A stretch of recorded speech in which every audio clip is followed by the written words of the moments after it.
Hey y'all, it's your friend Erica here, your spiritual baddie enlightened guru, who is also a forever student. Y'all, it's 11:11. Happy, happy, happy, and blissed 11:11 to you, my soul family. Um, a lot, a lot coming up today, okay? Um, and I'm here to talk about it, right? I'm here to talk about like these patterns, these patterns that are making themselves known, and the patterns that need to be broken, but like, you know how they say, well, you can't hate yourself into being your ideal version? Kind of like that, you know. And I have been dealing and dealing and dealing with these patterns, these patterns of mine. Um, and like there's a part of me, and this is what we're going to be getting into the discussion today about, how there's always going to be two aspects of you. And in order to get yourself to the 0 point where you want to be, you have to love and accept and see both aspects. And then it dissolves that polarity, that fight, and it can neutralize you. So I've been really, really, really working on this.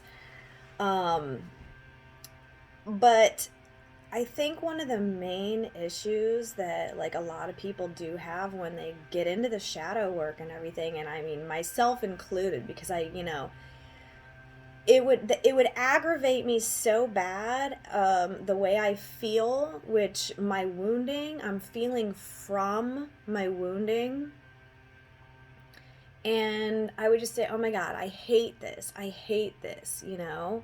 But working with my coach, you know, and she's saying, look, like, we have to love these aspects of us, because it's the whole point that this part of us wants love. So I spent a good hour and a half today, with myself, doing some inner healing. And so I figured I'm going to come on here and talk about this because it's very real to me, and I'm pretty sure that a lot of other females are dealing with this too. It's that there's an aspect inside of me that is a wounded little girl who wants love so badly that she really feels that the only way to have it is to chase after it and cling on to it and hold on to it. And she does this out of fear that if she doesn't hold on to it and cling on to it and chase after it, that it will leave her, she'll lose it. She'll lose that love. But it's those very behaviors that make her lose the love. And I had to send acceptance and love to that part of myself, that seriously wounded girl, right?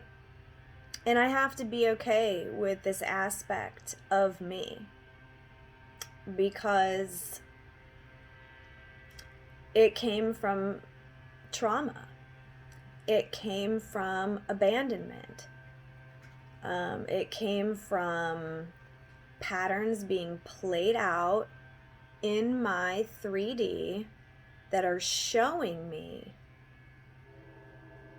showing me that this is going on inside of me.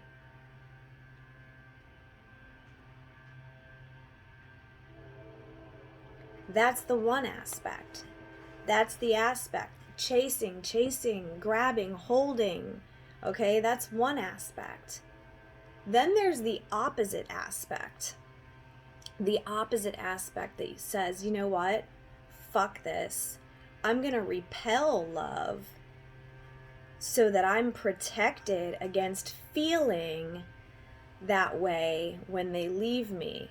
So I'm going to subconsciously do the behaviors that push love away so that I can be safe from feeling hurt. That's the other aspect.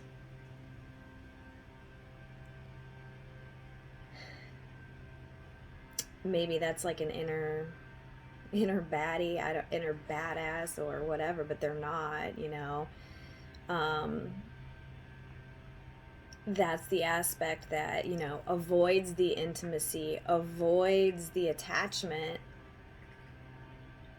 That's the running. That's the aspect of me that is actually running from love. The aspect inside of me that says, I don't need love, I don't want love, let's push love away. And so these two aspects, when both in reality, they want the same thing. They want their lover to just be there without having to chase or force, without the fear of them leaving and us getting hurt. They both want the same thing. And so when we can get each aspect of ourself on board and listen to what the one is saying, listen to what the other one is saying, and accept them both and love them both. Sweet little girl, I hear you. I see you. I see that you just want someone to hold you, love you, adore you, want you.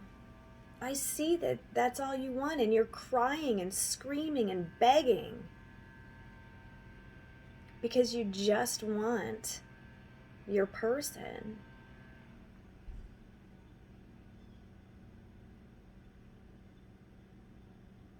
And whatever this aspect is, maybe it's a masculine aspect, I don't know. Whatever this is, I see you.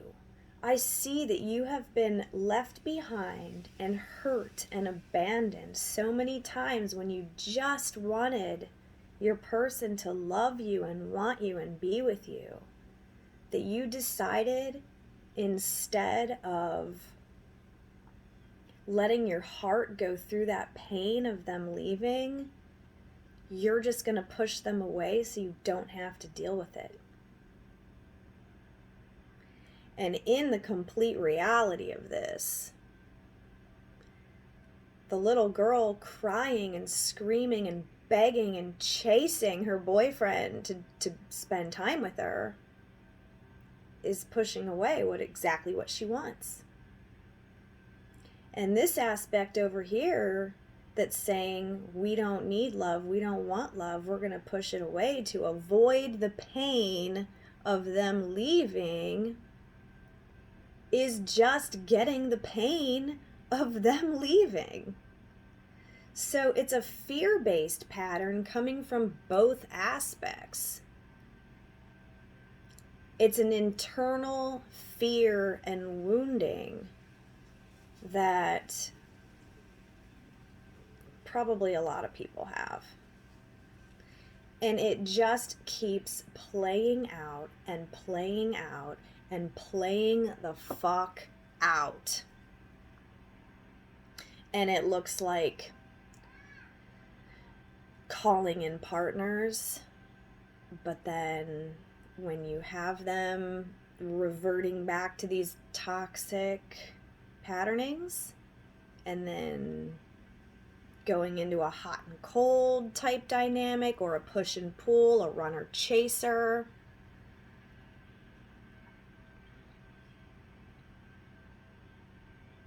You may have heard how they say there's two wolves inside of you, you know? And the one you feed is the one that becomes dominant.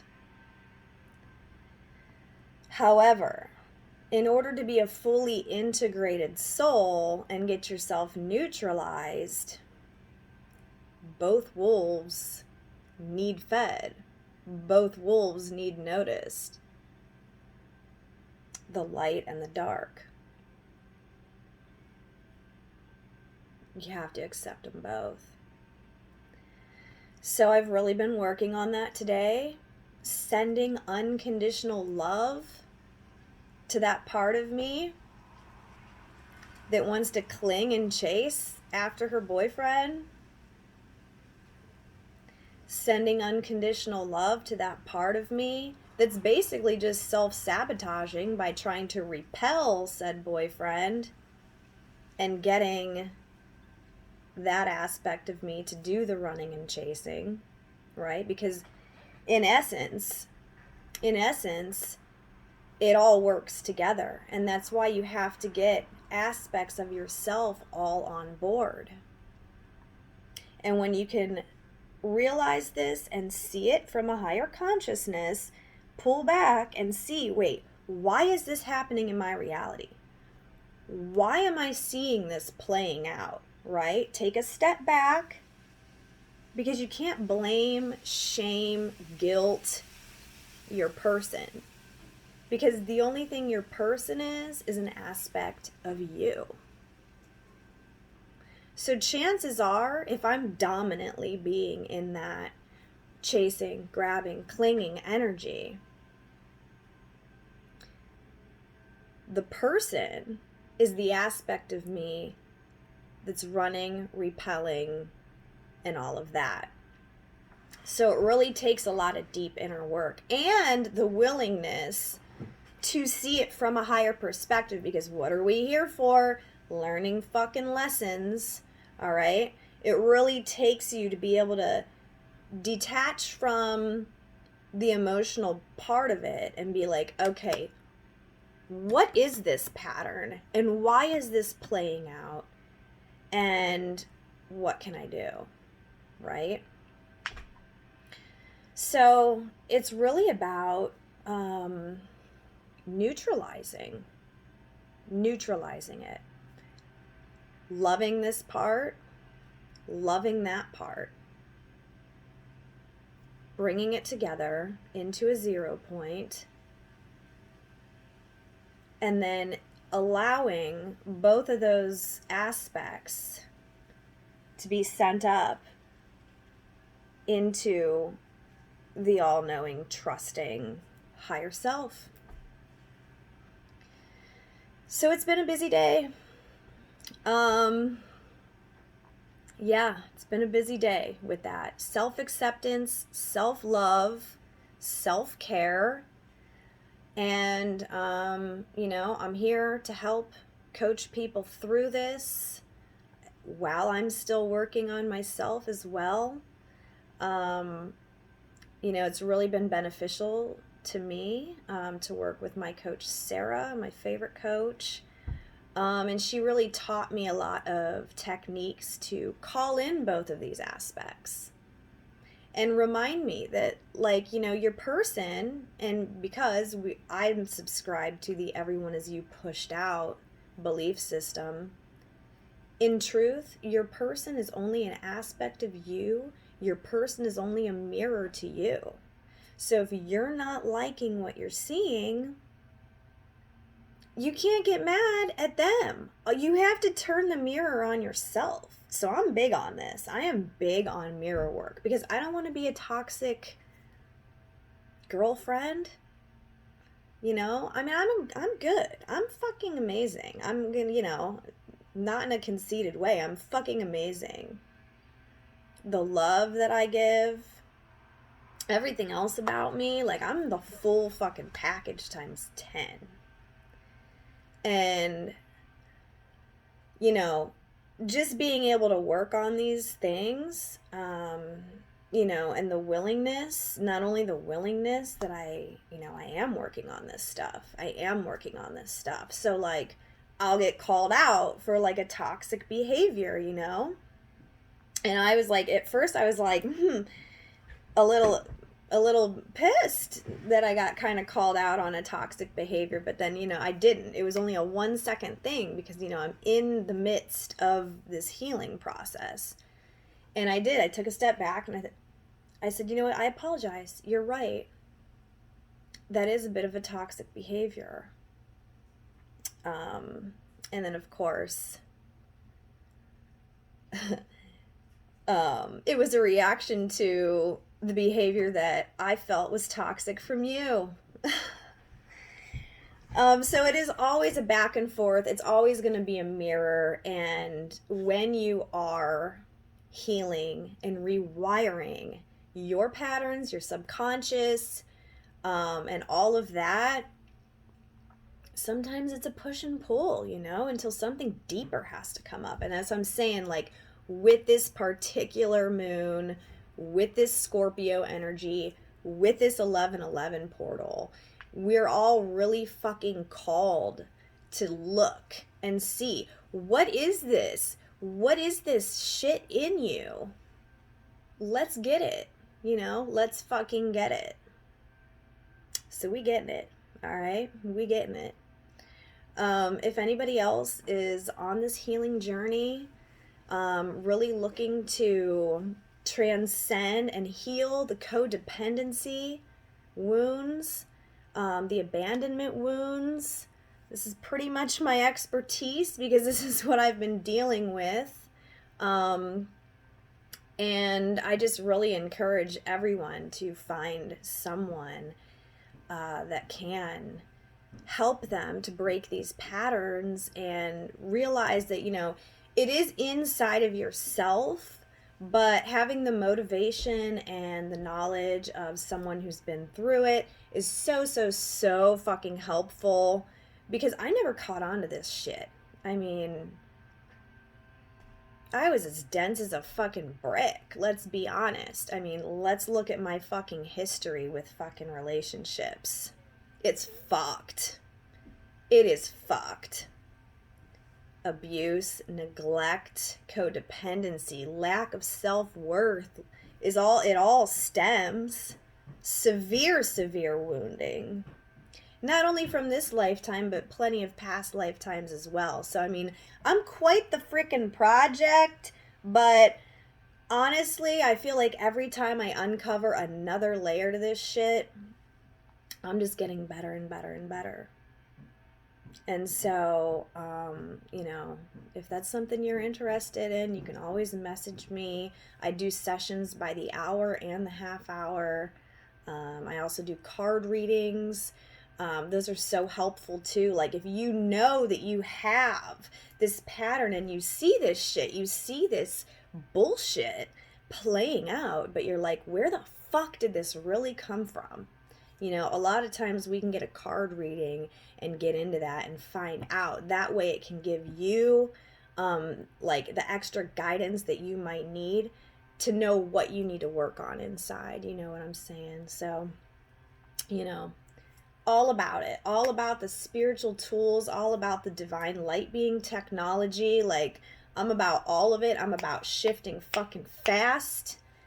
And just elevating, continuing to elevate, continuing to ascend, continuing to become the best, highest version of myself and call in exactly what I want to see in my reality. So, all right, y'all, happy manifesting, and thanks for watching.